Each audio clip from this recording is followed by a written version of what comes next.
উচ্চ মাধ্যমিক ছাত্রছাত্রীরা আজকের ভিডিওতে কিন্তু তিনটে খুব গুরুত্বপূর্ণ প্রশ্নের নোটস তোমাদেরকে হাতে তুলে দেবো। তোমরা অবশ্যই খাতা পেন নিয়ে তৈরি থাকো। কি কি প্রশ্নগুলো যেগুলো তোমাদের পরীক্ষায় কিন্তু খুব ইম্পর্টেন্ট। প্রথম প্রশ্নটা দেখো, এইচডিআই যেটাকে বলা হয় হিউম্যান ডেভেলপমেন্ট ইন্ডেক্স কি 2 নম্বরের জন্য ইম্পর্টেন্ট। এইচডিআই কিভাবে পরিমাপ করা হয় এটাও কিন্তু মোস্ট ইম্পর্টেন্ট একটা প্রশ্ন 3 নম্বরের জন্য। এবং এইচপিআই অর্থাৎ হিউম্যান পভার্টি ইন্ডেক্সটা কি এটা 2 নম্বরের জন্য। এই তিনটে নোটস তোমাদের জন্য খুব ইম্পর্টেন্ট, তাই এই তিনটে নোটস তোমাদেরকে আমি লিখে দিয়ে দিচ্ছি। তোমরা অবশ্যই ভিডিওটা শেয়ার করো, চ্যানেলটাকে সাবস্ক্রাইব করে রাখো, আর খাতা পেন নিয়ে অবশ্যই এই নোটসটা লিখে নাও, ঠিক আছে? যদি ভালো লেগে থাকে চ্যানেলকে সাবস্ক্রাইব করে রাখো পরবর্তীকালে নতুন নতুন ভিডিও পাওয়ার জন্য। আর হ্যাঁ, আমাদের রিভিশন ব্যাচ চলে এসছে। যারা রিভিশন ব্যাচ নিতে চাইছো তারা অবশ্যই এই ভিডিও ডেসক্রিপশনে যে অ্যাপ আছে সেই অ্যাপটা ডাউনলোড করে নাও। তো প্রথম প্রশ্ন দেখো, মানব উন্নয়ন সূচক কী? দেখো উত্তরটা খুব সুন্দরভাবে লেখা আছে। মানব উন্নয়ন সূচক হলো একটি দেশের মানুষের স্বাস্থ্য, শিক্ষা ও জীবনযাত্রার মানে সামগ্রিক অগ্রগতি পরিমাপের জন্য জাতিসংঘ উন্নয়ন কর্মসূচি, যেটা ইউএনডিপি বলা হয়, দ্বারা প্রকাশিত একটি পরিসংখ্যান সূচক। এটি আয়ুষ্কাল, শিক্ষা ও মাথাপিছু আয় এই তিনটি প্রধান সূচকের ভিত্তিতে গণনা করা হয়। এটা 2 নম্বরের জন্য।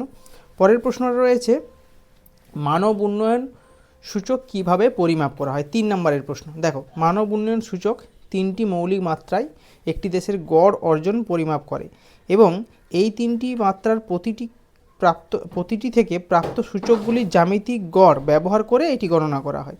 দেখো এখানে দেওয়া আছে, এইচডিআই পরিমাপের জন্য প্রধানত 3টি ক্ষেত্র বিবেচনা করা হয়। কী কী? গড় আয়ুষ্কাল, শিক্ষার সুযোগ এবং মাথাপিছু আয়। পরিমাপের পদ্ধতি কি?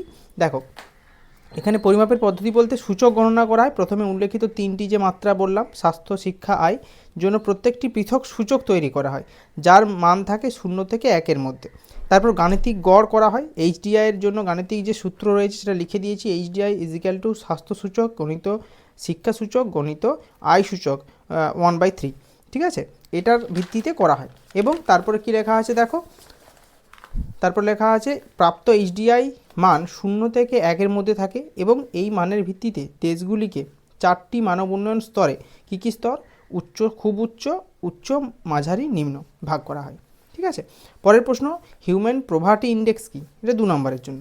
হিউম্যান পভার্টি ইন্ডেক্স, যেখানে এইচপিআই বলা হয়, এখন মূলত মাল্টি ডাইমেনশনাল পভার্টি ইন্ডেক্স নামেও পরিচিত, যা স্বাস্থ্য, শিক্ষা ও জীবনযাত্রার মতো বিভিন্ন ক্ষেত্রে মানুষের দুঃখ বঞ্চনা পরিমাপ করে।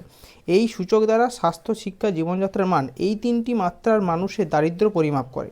ভারত সরকার ও নীতি আয়োগের রিপোর্ট অনুসারে গত 9 বছরের মধ্যে প্রায় 24.82 কোটি মানুষ বহুমাত্রিক দারিদ্র্য থেকে মুক্তি পেয়েছে। এটা হচ্ছে 2 নম্বরের জন্য প্রশ্ন। এই 3টি প্রশ্ন খুব ইম্পর্টেন্ট, তোমরা অবশ্যই ভিডিওটি সম্পূর্ণ দেখে নিয়েছো আশা করি, এবং দেখে খাতায় লিখে নাও এবং ভিডিওটি অবশ্যই শেয়ার করে দাও, চ্যানেলকে সাবস্ক্রাইব করো পরবর্তীকালে আরও নতুন নতুন ক্লাস পাওয়ার জন্য।